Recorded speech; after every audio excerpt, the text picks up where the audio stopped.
Hi everyone, welcome back to Nasedyanka, the channel where I talk about Bulgarian history, tradition, culture, and faith, more so Orthodox Christian faith, because it represents such an indelible part of our country. So this is episode 15, part 2. I considered calling it by letters, but then I thought that the letters would run out and I wouldn't have enough letters to cover all that there is about Bulgaria's 17,000 year history. So I think I'll stick to parts. So this is part 2. So in part 1 of episode 15, we spoke a little bit about the introduction about the first Bulgarians 17,000 years ago, and we just ended where I mentioned that 17,000 years ago, today's Bulgarian lands and the Balkans became the cradle of civilization or future civilizations. Now, if you guys remember, I am translating the resources, and this in particular comes from the research of Ivan Trenev. All of this information you can find in the comment section below. I'm basically translating from Bulgarian language, making it available to English speakers. For obvious reasons, it just has not been popularized and made available previously. So, Balkan is an ancient Bulgarian word that means an earthen pyramid or a mound. Again, Balkan. You guys know about the Balkans. So, Balkan is an ancient Bulgarian word that means an earthen pyramid, a pyramid on earth, or a mound. Later, the old ancient Bulgarians were called Pelasgian Bulgarians, Thracian Bulgarians, and dozens of other names that have been more familiar to us in more recent times. In episode 15, part 1, I gave you many more names under which Bulgarians have been known throughout history. Bulgarians are the first and indigenous, or in other words, the root, original, authentic population of the Balkans.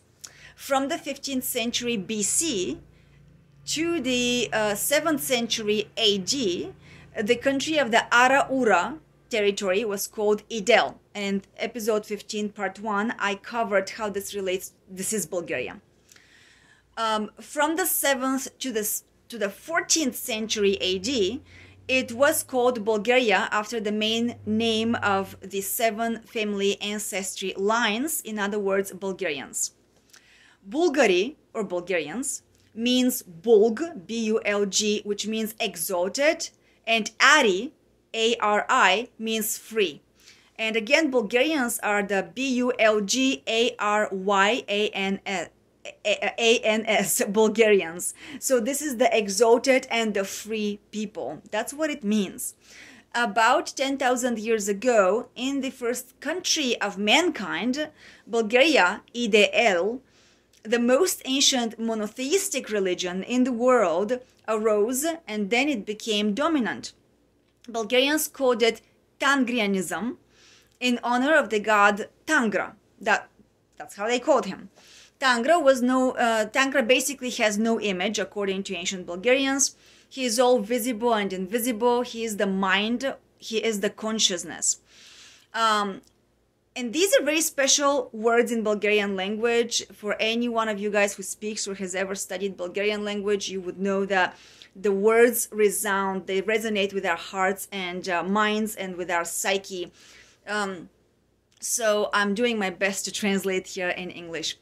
So from this religion, Tangrianism, arose all other monotheistic religions of mankind. At that time, the Bulgarians created the basic Torah or Torah laws.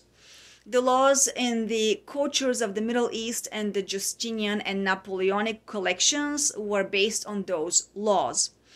The Bulgarian written Torah or Tor, T-O-R-E, laws are the basis of the European continental law. So the Bulgarians worshipped the mountains, in the mountains, because they believed that the connection with Tangra was strongest on the peaks.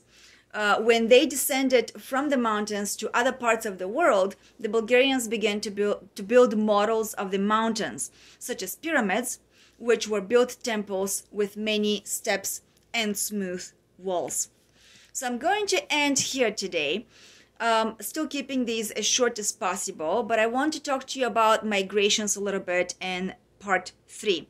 So stay tuned. I will slowly begin to increase the information that I'm giving you. This is understandably, it can be a lot for some or for many. But again, this is really crucial information, because for what I know and what I've read from researchers and historians, this is really not included in students' books. And it talks about humankind roots, beginnings. So thank you again for joining Nasydyanka. And like I said, stay tuned, because there will be part 3 of episode 15.